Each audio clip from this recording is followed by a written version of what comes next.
Utah. Well, let's talk about it. Kyle Whittingham. Why is he the most underrated coach in the country? Why do people not appreciate him? All he does is win. Yeah. That is all he does. All he does is win. And he lost Dalton Kincaid, Clark Phillips, Braden Daniels. Those That guys were core, studs. Those three guys were awesome, though. Those guys they're were studs, awesome. but like the vast majority of this team is back. What they have 8 preseason all Pac-12 players on their squad. So let's hear you talk about him. What do you want to know? What should everyone know about Utah? Well, the big question here, and the reason why I'm not going to touch the over at 8.5 is because, I think their out of conference schedule is awesome. And I don't say brutal, I say awesome because Florida hosting them, getting a revenge game, it's going to be about is Cam Rising healthy, right? For week 1 and week 2. And then week 4, you also have UCLA. So he's got to be healthy early on. Get him caught up to speed as much as possible. They kind of knew this was coming. So they did prepare their quarterbacks. Sounds like there's some injuries there too as well. We'll see what happens. This coming Thursday, the 31st. But if Cam Rising is healthy, this is a dangerous team. I think Jaquindon Johnson, you got to replace Tavion Thomas. Again, who's another guy that was really, really good last year for him. You got to replace him. He's a former quarterback. He's kind of in the mold of Roshan Johnson. I don't know if you remember him. He was a former quarterback at Texas and moved over to running back. He's not quite the same, player in terms of bully, bruiser that Roshan Johnson is, but he's a really, really explosive player. He's going to have some big plays for him. On the offensive line, Braden Daniels is gone, but the insert true freshman, Spencer Fano. I mean, that is awesome.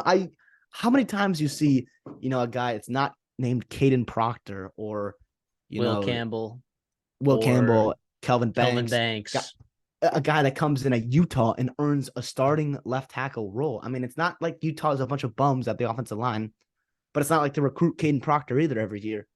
Spencer Fano, I'm really excited to see him. The staff, I know, obviously trusts him with everything. Breaking in, probably a new quarterback for week 1.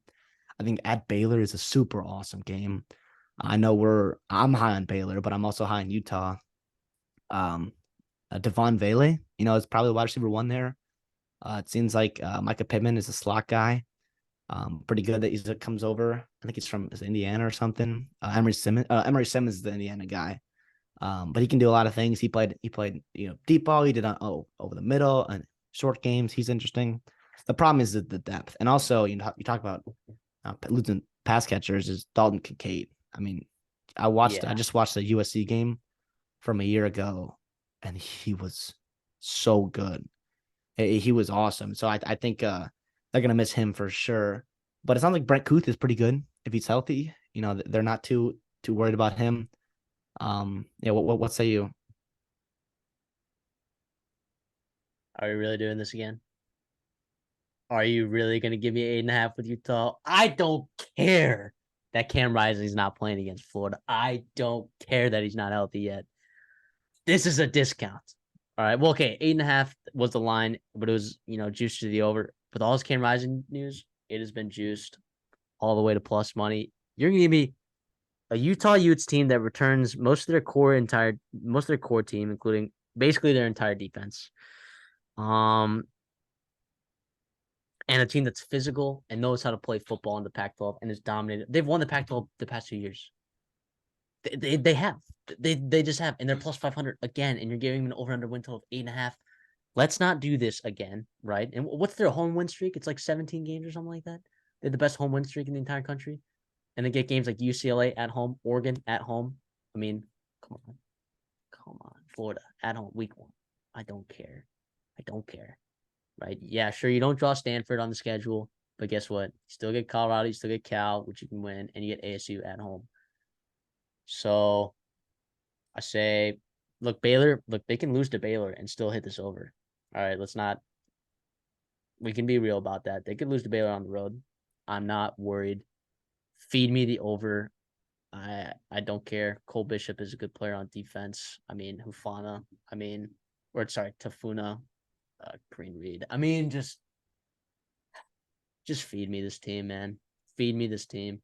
I'm all over the Utes in terms of let's not do this again. Okay, let's not do this again. Let's not sleep on these guys. I'm not gonna do it. I'm not sleeping on the Utes. It's not that I'm sleeping on them. I guess I am. I mean, look, they get Florida, Baylor, UCLA, at Yep. Oregon State, at Yep. USC, Yep. Oregon, at Yep. Washington, at Yep. Arizona 100%. even. I mean, Yep. that is a 100%. gauntlet. Yep. And I, so you are high 100%. on them. You are high on them. But I mean, I am too. I think this is, if you want to talk about top to bottom, I think this is the most this is the best roster, I think, in the Pac-12 in terms of just like no holes, no question marks, depth everywhere.